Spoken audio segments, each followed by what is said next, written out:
하나님 말씀 보도록 하겠습니다. 하나님께서 우리에게 주시는 말씀은 마가복음 말씀입니다. 마가복음 6장 1절에서 6절까지 말씀입니다. 마가복음 6장 1절에서 6절까지 말씀입니다. 마가복음 6장 1절에서 6절까지 말씀 제가 먼저 한 절 읽고 한 절씩 교독하도록 하겠습니다. 마가복음 6장 1절에서 6절입니다. 예수께서 거기를 떠나사 고향으로 가시니 제자들도 따르니라.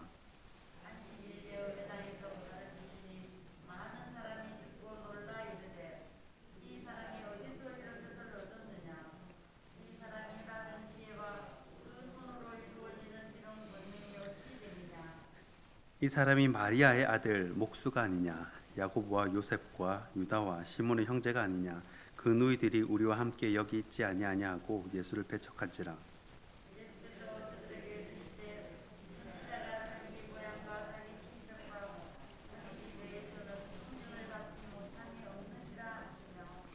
거기에는 아무 권능도 행하실 수 없어 다만 소수의 병자에게 안수하여 고치실 뿐이었고 그들을 믿지 않음을 이상히 여기셨더라. 이에 뒤에 조금 더 있습니다. 이에 모든 촌에 두루 다니시며 가르치시더라. 아멘. 여기 좀 한글 띄어 있어서 잘 모를 수가 있습니다. 오늘 마지막 때의 그리스도 14번째 시간입니다. 배척받으신 예수님, 배척받으신 예수님이라는 제목으로 말씀 나누겠습니다. 오늘 내용은 예수님께서 고향에서 배척받으신 내용입니다. 예수님은 연이은 사역으로 굉장히 피곤하신 상태일 겁니다. 거라사 지역에서 광인 만나기 위해서 배 타고 건너가셨죠. 그리고 약 50km를 여기서 한 울산 대구원까지 거리예요. 그까지 걸어가셔가지고 거라사 광인 고치시고 다시 돌아오셨죠. 그리고 다시 배 타고 오시고 그리고 나서 가버나움에서 혈류병 여인 만나시고 또 회당장 야이로의 딸을 고치시고 여러 가지 사역을 하셨습니다. 그리고 나서 맨 마지막에 자신의 고향인 나사렛으로 돌아옵니다. 그런데 오늘 본문을 읽은 것과 같이 고향으로 돌아가니까 좀 쉬고 싶은 마음도 있으셨을 거 아니에요. 그런데 사람들이 비아냥거리면서 예수님을 배척합니다. 이 배척이란 말을 국어사전에 찾아보면요, 따돌리거나 거부하여 밀어내침이라고 나옵니다. 그러니까 예수님을 어떻게 해요? 따돌린 겁니다. 투명인간 취급을 하고요, 끼워주지 않는 거죠. 먹는데도 끼워주지 않고 또 말하는데 얘기하는데도 끼워주지 않는 겁니다. 오면 오는갑다, 가면 가는갑다. 여러분, 사람이 이런 취급을 당하면요, 하루 이틀은 모르겠는데 계속 이렇게 이런 취급을 당하고 어떤 그런 무리 속에 있으면 사람이 우울증이 옵니다. 데미지가 있어요. 심리적인 데미지. 그래서 청소년들, 중학교, 고등학교 왕따 당한 애들이 3년 동안 그곳에 꼭 있어야 되잖아요. 졸업하고 나서도 후유증이 있는 거예요. 데미지가 있고 어른이 돼서도 그 마음에 상처가 계속 남아있는 겁니다. 그래서 오늘 예수님이 배척당하신 사건을 통해서 우리가 얻을 교훈은 무엇인지 한번 세 가지로 살펴보도록 하겠습니다. 첫째는 무리에 끼지 말라는 겁니다. 오늘 본문 2절을 보니까요, 많은 사람들이 예수님의 말씀을 듣고 놀랐다는 겁니다. 깜짝 놀라는 거죠. 예수님의 말씀이 다른 거예요. 그리고 능력, 권위가 있으신 겁니다. 그런데 거기 보니까 많은 사람들이, 그러니까 무리가 있었다는 겁니다. 사람을 개인적으로 만나보면요, 1대1로 만나면 악한 사람 아무도 없습니다. 개인적으로 만나면 다 좋아요. 그런데 무리가 되면요, 이렇게 몇 명이 모이면 이렇게 악해집니다. 3명만 돼도요, 다른 사람을 깎아내리는 것에 거리낌이 없습니다. 무리가 주는 힘이 있어요. 독일에서 한 실험도 있죠. 무리, 이렇게 나치의 그런 심리가 이런 겁니다. 무리의 시험, 군중의 심리. 내가 이 무리에 끼어 있으므로 정서적으로 이 안정감을 누리는 것도 있지만 사실 반면에 다른 소수를 공격할 수 있는 힘도 생깁니다. 그래서 항상 자신을 돌아보고 조심을 해야 합니다. 이 철학자 세네카의 말을 참 좋아합니다. 나는 사람들 중에 있다가 돌아올 때마다 전보다 못한 사람이 되어 집으로 돌아온다. 항상 우리가 어떤 모임이나 무리 속에 끼었을 때 괜히 안 해도 될 말, 쓸데없는 말을 했다가 본전도 못 찾고 돌아오는 경우를 경험하셨을 겁니다. 그만큼 무리 속에 있을 때 내 마음과 입술을 지키기가 쉽지 않다는 것입니다. 그리고 혹여나 나는 이런 무리 속에 낀 적은 없는지 스스로를 한번 돌아보아야 합니다. 무심코 던진 돌에 이 개구리는 맞아 죽을 수 있기 때문입니다. 세상은 무리를 지으려고 합니다. 바벨탑을 쌓고 또 노조를 만들고 그래야 힘이 생기기 때문입니다. 그러나 크리스천들은요, 침묵하며 무리보다는 이 산속에서 기도하고 이 고독함, 외로움 속에서 주님을 만나게 됩니다. 항상 덕을 세우고 은혜를 끼치는, 사람을 살리는 저와 여러분이 되기를 소원합니다. 두 번째는 외모를 보지 말라라는 것입니다. 이 무리들이 따진 것 중 하나가 바로 직업, 그리고 지연, 혈연 이런 겁니다. 오늘 본문 3절 말씀입니다. 3절 말씀을 보시면요, 이 사람이 마리아의 아들 목수가 아니냐, 야고보와 요셉과 유다와 시몬의 형제가 아니냐, 그 누이들이 우리와 함께 여기 있지 아니하냐고 예수를 배척한지라. 아멘. 자, 사람들이 따진 것이 이런 것들입니다. 마리아의 아들 목수라고 되어 있죠. 보통 성경에는 누구누구의 아들이라고 할 때 아버지의 이름을 씁니다. 그러니까 아브라함의 아들 누구, 맞죠? 세베대의 아들 누구 이렇게 씁니다. 그런데 이 여자의 이름을 쓴다든지 이 어머니 이름을 쓴다는 것은 모욕을 하는 거예요. 욕을 하는 겁니다. 굉장히 모욕이죠. 그리고 은근히 사생아라는 뉘앙스도 주게 됩니다. 게다가 직업이 뭡니까? 직업이 목수죠. 괜찮은 직업이 아닙니다. 이런 것들을 다 조목조목 따지는 거예요. 2002년 월드컵 때 히딩크의 리더십이 굉장히 주목을 받았던 적이 있습니다. 기존의 그 선후배 문화, 그리고 출신, 학연, 지연 이런 것들을 모두 배제하고 오직 실력으로만 11명의 선수를 뽑았습니다.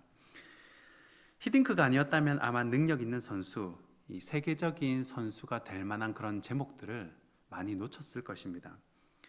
예수님도 결코 그 사람이 가진 배경이나 이 직업, 출신, 지연 같은 것을 따져서 제자를 선택하지 않으셨습니다.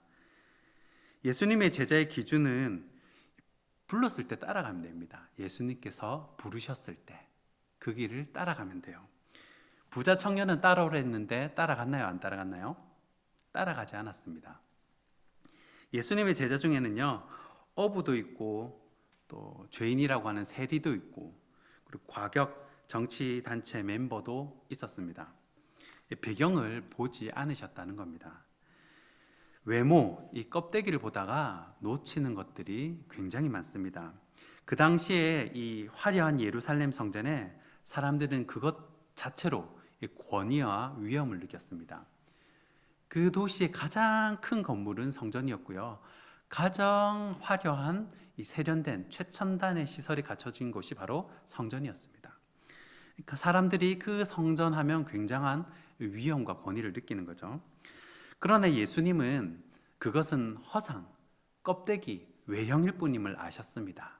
큰 성전은 껍데기일 뿐이에요. 그리고 돌 위에 돌 하나도 남지 않을 것이다 라고 말씀을 하셨습니다. 사무엘상 16장 7절 말씀입니다. 여호와께서 사무엘에게 이르시되 그의 용모와 키를 보지 말라. 내가 이미 그를 버렸노라. 내가 보는 것은 사람과 같지 아니하니 사람은 외모를 보거니와 나 여호와는 중심을 보느니라. 아멘. 외모를 따지다가 부지 중에 오신 예수님을 영접하지 못할 수도 있습니다.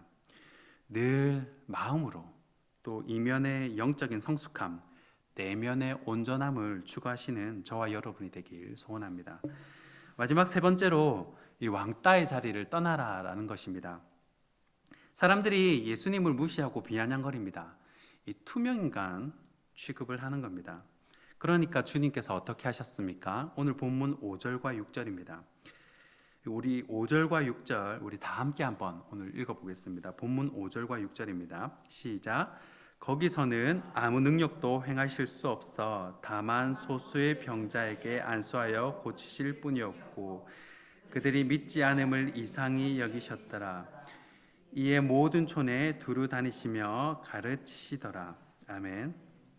자, 예수님이 그곳에 더 이상 머무르시지 않으셨어요. 딱히 큰 능력을 베푸실 이유도 없고요. 또 그들의 불신앙을 안타까워하면서 다른 마을로 다니시면서 말씀 전하시는 일에 집중을 하셨습니다.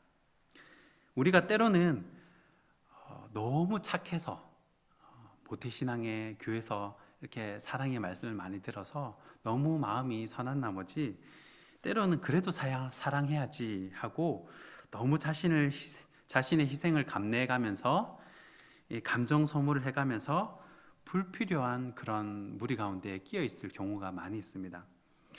나를 무시하는 사람들과 전혀 함께 있을 이유가 없다는 것입니다. 나를 필요로 하지 않는 곳, 나를 무시하는 곳에서는 과감히 사도 바울과 같이 발의 먼지를 떨어버리고 떠날 필요가 있다는 것입니다.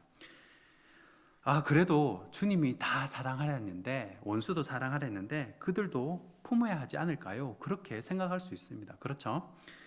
그런데 그건 품는 게 아니라 자기 자신을 지키는 행동입니다. 항상 나의 자존감을 높여주고 또 나를 귀하게 여겨주는 곳으로 가야 합니다. 떠난다고 해서 전혀 죄책감을 가질 필요가 없어요. 남자도 자신을 인정해주는 상사한테 목숨을 바친다 그러죠. 이 사랑에 대한 각자의 최선이 다 있습니다. 어떤 사람은요, 주중에 따로 만나가지고 밥도 같이 먹고 두세 시간씩 차도 마시면서 얘기하고 그게 그 사람에 대한 최선일 수가 있어요. 또 어떤 사람은요, 주일에 만나가지고 지나가면서 반갑게 인사하는 정도, 그 정도가 그 사람에 대한 최선일 수가 있습니다. 그러니까 각자에 대한 최선이 다 다른 거예요. 몸이 하나인데 누구나 다 사랑해야지 해서 다 밥 사주고 다 만나고 다 몇 시간씩 시간을 보내고 그럴 수가 없다는 거예요. 불가능하다는 것입니다. 예수님도 자신을 배척하는 곳에서 오래 머무르시지도 않았지만 능력도 많이 베푸시지 않으셨습니다.